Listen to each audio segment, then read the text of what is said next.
You are watching Channel Y, a South Asian Canadian channel.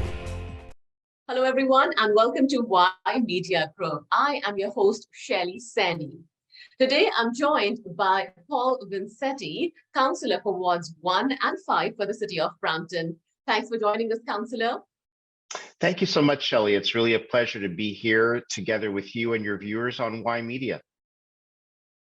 Councillor, we will be digging deeply into the budget for the City of Brampton. But before that, I want to make us understand how the regional budget actually works. Okay, so here in the City of Brampton, we have a two-tier government system for your municipality. You have your regional governments and you have your City of Brampton local governments. And so when you look at your tax bill, you open your tax bill as it always comes to you if you own a home here in the City of Brampton, you're going to see actually there are three portions that make up the total amount that you need to pay. There is an education portion, which is to cover the cost of running schools. And then, of course, there is a City of Brampton portion, and then there is a Region of Peel portion. The Region of Peel and the City of Brampton are each responsible for delivering your municipal services. And as such, they levy a tax bill that we all pay in order to pay for those services. All right. So now that we have the basic understanding, let's right away dive into the Brampton budget for 2023. I believe it was difficult considering the COVID pandemic, some of the repercussions we are still facing in a lot of industries. Tell us more about that. Well, you know, the COVID pandemic certainly was top of mind and center focus for the past couple of years here in the City of Brampton. But as it is widely known, the City of Brampton, of course, with the leadership of Mayor Brown, who is our chair of budget, and I am very pleased to serve as the vice chair of budget here in the City of Brampton, we actually froze taxes and had no increase in your city portion of the tax bill for the past 4 years. But the pandemic, as we know, has had some economic effects that we see now reverberating throughout the economy. We see inflation that has happened, which is the result of monetary policy. And that inflation, of course, affects everything. It affects what we pay for gas, affects what we pay for fuel, for food, for all of the services that we pay. And of course, we expected that it would have an impact here at the City of Brampton and at the Region of Peel. But you know, City of Brampton staff, our finance staff, are some of the top people, and they, on a routine basis, try to find ways to keep cost increases in check. And for the 2023 year, they did, I believe, an impeccable job. We are looking here at the City of Brampton of increasing our budget by 2.9%. When you compare that to other increases around the GTA. But I also want to mention that when you add the City of Brampton's 2.8% increase together with the Region of Peel's 2.9% increase, you're still looking at only a less than 6% increase overall, which is very impressive. And so at the end of the day, for the average taxpayer here in the City of Brampton, you're still looking at an increase of $321 on the average property tax bill. But I and I know members of council are very pleased with the work that staff and that we did to keep costs here in the City of Brampton in check. Right, you mentioned housing tax. I'm going to come to that, but a part of your answer mentioned how during the pandemic, just so the life is convenient and comfortable for the people in the City of Brampton, the taxes were frozen. So did that impact how the city was working, the services that were being provided? How did you compensate with that? Yeah, not at all. So one of the first things that we did when we came onto council in the first year in 2018, we ordered a value for money audits. This was a motion that was moved by our now deputy mayor, Harkirat Singh. And that value for money audit identified areas within each city department where we could experience savings and exercise efficiencies. And it was a result of that work that laid down a path for us to be able to freeze increases for the total of 4 years. Despite the fact that we had no increase, we still increased every year the contributions that we made to our reserves. This is the money that we set aside for paying for infrastructure and for other costs needed to run the city. We increased our reserves. We did not cut back any services whatsoever, and we continued to deliver city services as best we could, understanding that, of course, in 2020, we were in the midst of a pandemic. But, you know, a lot of work came with that. That's a lot of effort by staff. And we're very proud of our record here in the city of Brampton, very proud of our council team. We worked hard together. And of course, very grateful to Mayor Brown for having the leadership to declare that we should be freezing taxes here in the city of Brampton, after having witnessed in the term before an increase over 4 years of almost 27% overall. And so we found that to be unacceptable, and we wanted to find a way to make, to bring increases down and to freeze, because we need to make sure that Brampton is a competitive community and we want to attract investment here. And if our taxes are out of line with other municipalities, that makes it more difficult for us to attract new business. Oh, right. I'm curious to know, and if you can give us more details on that. You mentioned that there was the freeze on taxes, but at the same time, you were able to increase the reserves. How did you do that? Because this could be an interesting model for other municipalities to read and maybe adopt. Yeah, you know, Brampton is one of the fastest growing communities in Canada. We are the fastest growing community. And as a result, the amount of development that is created every year in the city of Brampton does result in an increase to the amount of monies that are collected across the entire city of Brampton. So the budget may have increased during that process, the revenue side increased. But what we did was we made sure that we kept the cost increases in check, so that at the end of the day, to the average homeowner, they saw a net flat zero. Interesting. And you talked about bringing in more investment, and definitely one of the recent developments, and fantastic one, which is actually a first in the history of GTA, is the medical school that Brampton is getting. Do you want to say something about that? Oh, we have a lot to say about that, Shelley. If you want to go on, we could do it for hours. So the new medical school, which has been brought forward by the Toronto Metropolitan University, formerly known as Ryerson University, it is the first medical school to open in Ontario in over 100 years.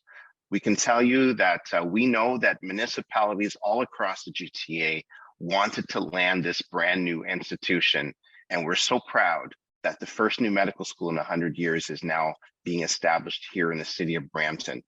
This is the result of a lot of work by members of council, including Councillor Santos, who worked tirelessly to ensure that we kept the post-secondary file top and center here on our agenda here at the city.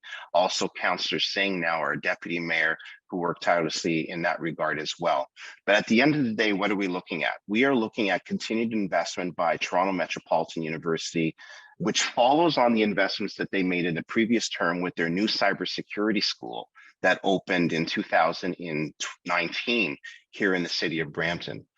The cybersecurity school is the first school of its kind in Canada and is operating in downtown Brampton. And Ryerson knew when they were making investments here in Brampton that they would be making additional investments, and the story will continue with the medical school. So the first new medical school designed to train the top new professionals and to ensure that as we train doctors and nurses and other healthcare professionals in the future, that they have the best methods, the best ways of delivering healthcare to Ontarians. And so that also has an economic impact here in the city of Brampton, where you have students who are coming here to learn, you have the professors, the support services, and all of the ancillary activity that would happen around a post-secondary institution of this nature. And we know that here in the city of Brampton, healthcare is always top of mind for residents. We have historically always been underserved when it comes to hospital and hospital beds. And so we're very pleased to see that together with Toronto Metropolitan University and with the province in making their investments in this school here in Brampton, that we're finally starting to see healthcare become a priority once again.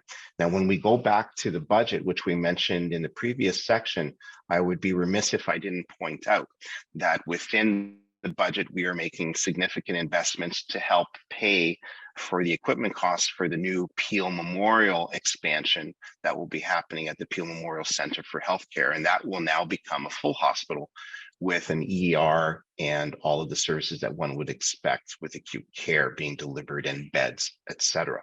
And so the medical school is a tremendously huge story for Brampton. And we're so proud that it's the residents here of our city that will benefit from it. Absolutely. Well, Councillor, I have to say more investment means more job, meaning more people will be coming to the city, which means they will be needing houses. Now, housing is another debate altogether, but what I specifically want to talk about is the property tax that has also been a bone of contention between province and the cities. Now, region of Peel, city, Mayor of Mississauga, she said that in the coming years, Mississauga would be bound to increase the property taxes. Likewise, City of Toronto has said that. Where do we stand in the city of Brampton? So this is a very interesting and important problem that the province is working to address. When we talk about housing, we all know that over the past number of years, the cost of housing here in Ontario has skyrocketed to a degree where most people will find it very difficult to afford a home. It doesn't matter what income level you are at. If you're purchasing a home in Ontario, you're going to have a challenge. And when you see a 3-bedroom home selling for $1 million, you know that there's something wrong. And so the province has identified this as a priority. And so they want to find ways to increase the number of homes that are constructed in the future. And they have made a pledge to build 1.5 million new homes over the next decade in Ontario. And what does that mean for Brampton? It means that we need to be able to build here in Brampton 113,000 new homes just over the next 10 years. And that's the pledge that we in fact have made. But the challenge that municipalities are having with this, not just the fact that the number that I just quoted to you is triple the rate of construction that we have seen historically here in the city of Brampton. The province, in order to incent the development community to build more homes, is sweetening the pot, if you will, by removing the need for them to pay development charges when they build those houses. And municipalities depend on those development charges to pay for the infrastructure, for all of the services and for all of the environment that you see that make up a community. And without those development charges, municipalities, not just here in Brampton, but all across the province, are going to find it very hard to build the cities that we need to surround those homes. And so this is the problem that municipalities are now asking the province to look at. So before I let you go, if you would like to highlight the key highlights from the budget of Brampton and any message for our viewers right there. Well, I would just say, first of all, the budget is a result of a lot of hard work by members of council and city staff, and of course, leadership of Mayor Patrick Brown. But some of the key highlights, and Mayor Patrick Brown has been quite vocal in this regard. This has become a healthcare budget for us here in the city of Brampton, because we are finally beginning to make the contributions that are required of this community to help pay for the 10% share that we are required to contribute for the construction of the new expansion at Peel Memorial Hospital. So every year we will be collecting $4.9 million from residents all across the city, and that will be added to the existing $62 million that we already have in reserves to help pay for Peel Memorial. And the budget also makes significant investments in infrastructure here in the city of Brampton. We're making investments in transit. We're building a new electrified transit center here in the city of Brampton. We're purchasing more new buses. There's money for the Toronto Metropolitan Medical School, and there is of course, the maintaining of services all across the board in the city of Brampton, and keeping in mind that as the city of Brampton continues to grow, we need to hire more staff. So we're hiring more firefighters, we're hiring people to help us put into place the precepts of our community safety plan and traffic calming measures, and so many other initiatives that council has asked staff to help realize. All of those monies are being spent to help the city prosper, to make it a safer city, and to help residents better enjoy living in Brampton. Well, thank you so much for talking to us, Councillor. Appreciate your time. Thank you so much, Shelley. And again, thank you to you and all your viewers and listeners at Y Media. News and Views continues on Y Media Group, so you stay tuned with us. Thanks for watching. You are watching Channel Y, a South Asian Canadian channel.